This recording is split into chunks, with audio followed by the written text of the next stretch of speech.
ნიუ-იორკში ავიაკატასტროფას 6 ადამიანის სიცოცხლე ემსხვერპლა. კომპანია ნიუ-იორკ ჰელიკოპტერსის კუთვნილი შვეულმფრენი მდინარე ჰუდზონში მაშინ ჩავარდა, როდესაც მანჰეტენსა და ნიუ-ჯერსის შორის საექსკურსიო ფრენას ახორციელებდა.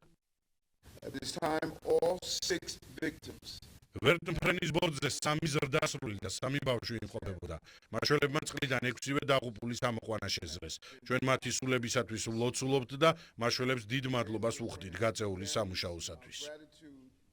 უინთავებმა და სანაპირო დაცვის სამსახურის მაშველებმა წყლიდან 6 ცხედარი ამოიყვანეს, მათგან 5 ერთი ოჯახის წევრია. გარდაცვლილები კომპანია სიმენსის ესპანეთის ბიუროს ხელმძღვანელი აუგუსტინ ესკობარი, მისი მეუღლე და მისი 3 შვილია.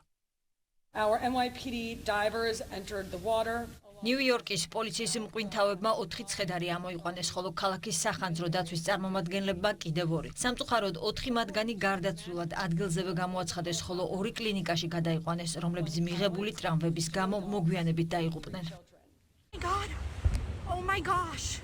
თვითმხილველთაგან რამდენიმემ კატასტროფის მომენტის გადაღება მობილური ტელეფონით მოახერხა. ყვებია, რომ Bell 206 მარკის საფრენი აპარატი არასტაბილურად დაფრინავდა და კურსს მუდმივად იცვლიდა. შემდეგ ამოტრიალდა და დაშლა ჰაერშივე დაიწყო. შვეულმფრენს ჯერ კუდი, შემდეგ კი პროპელერი მოწყდა.